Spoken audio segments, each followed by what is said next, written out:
process to get to a professional level? A lot of drills. I mean, first you learn the basics, you fall in love with the game. People call it an addiction. It's like worse than any drug you could get addicted to. You know, I used to play like 12 hours a day. Wow. In the summertime when I wasn't, at school.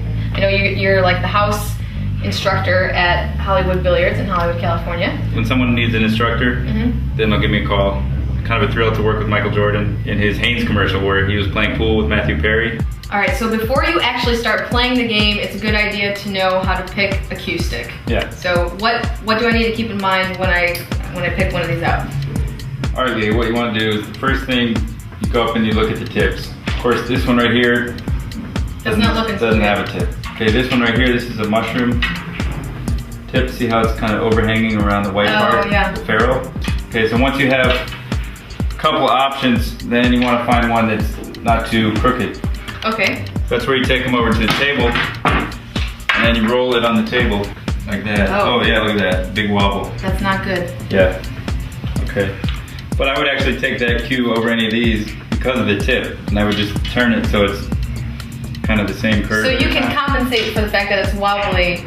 Yeah. But as long as it has a good tip on it. Yeah, if you'd have to. If you have to. I think that's the one. Looks Here great. we go. Got your weapon now. Got my weapon. The next step after picking your cue stick is chalking it. Well, I grab with these two fingers the cue. Okay. And then control it with these three. Okay. Turn the cue with the left hand around to the left and then across to the right. Well, most people, they'll do this. This is a brand new chalk. Okay. But a lot of times you'll find them where they have a bowled out middle. People stick it all the way in there and just twist it around. All that really does is rub the chalk off of the tip. Oh, okay. And it makes a line around the ferrule. Can try that? And do that, yeah. Okay, so hold with these three. This here? Yeah. There you go. You can hear it. You'll be able to hear it wiping off on the tip. Okay. Okay. I used to do it. My grandpa told me not to do that because it puts moisture on the tip. Okay. So we'll just re-chalk it again. Yeah, re-chalk it, and then you'll have some chalk overhanging on the edges. Right. You can just kind of wipe it off. All right. Or do one of these, and the excess might fall off. Okay. But don't do this. Don't like whap it on the table. Okay. You're gonna put dents in your cue and you don't want that, it's gonna bug you. Okay, next would be to rack the balls. We're playing 8-ball. The legal way is a solid on one corner, a stripe on the other corner, 8-ball in the middle. Then you just kind of mix them up randomly. Okay. So you just start out by giving it a shot. See where, put your fingers back here and you squeeze up here. And what you wanna do is you wanna line up the cue ball with the one ball before you get down into your stance. Okay, so aim while you're standing, not when you're down in the position ready to shoot. Exactly. Okay. Yeah, that's huge. It's like if you can learn that one thing in pool today, it's gonna change your whole game.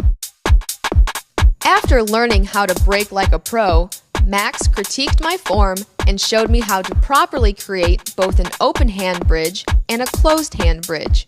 Personally, I like the open hand bridge technique myself. Max then set me up for a few trick shots to impress my friends. But as you can see, I still need a lot more practice.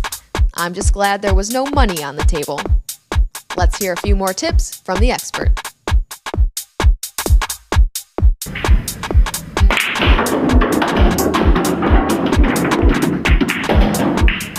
Okay, one of the biggest mistakes that players will make is to get down in their stance before they've actually found their stroking line. And now they're going to try to adjust, move over in their balance and all this stuff. So the idea is to find that line with your eyes, get control of your cue, and then drop right in on your line. So if you do it right, you can actually close your eyes once you're down there. Right? Basically, this is the draw shot. It comes up all the time where you want to hit the object ball in the pocket and make the cue ball come backwards to set up for your next shot, which in this case is the 8-ball. So this is my strike. It's my last ball before the 8-ball. And it's going to be hard if I just stop it there. So I want to draw the cue ball backwards. So I'm going to hit the ball low and follow through, and that will have a spin on the cue ball to make it come back. Yeah, we have the cue ball is a lot farther from the object ball, but we still want to be able to stop the cue ball. Okay, it stopped. It had a little spin, but it still stopped. What I'm doing is I'm actually putting backspin on the ball. As I'm going to hit the cue ball low with a nice follow through, it's going to spin backwards all the way into the pocket. The backspin, the friction on the cloth is going to stop the ball from spinning backwards. It's going to slide for a few inches, and then it's going to start rolling forward.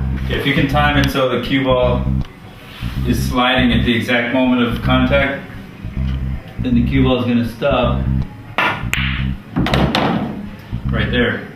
All right, well, obviously you can't learn everything about pool in just 5 minutes, so to learn more, pick up a copy of Max's book, Zen Pool. Max, it was great working with you today. Thanks, Leah. I had a blast. Thank you. All right, that's it for Mahalo Daily. I'm Leah D'Amelio. We'll see you next time.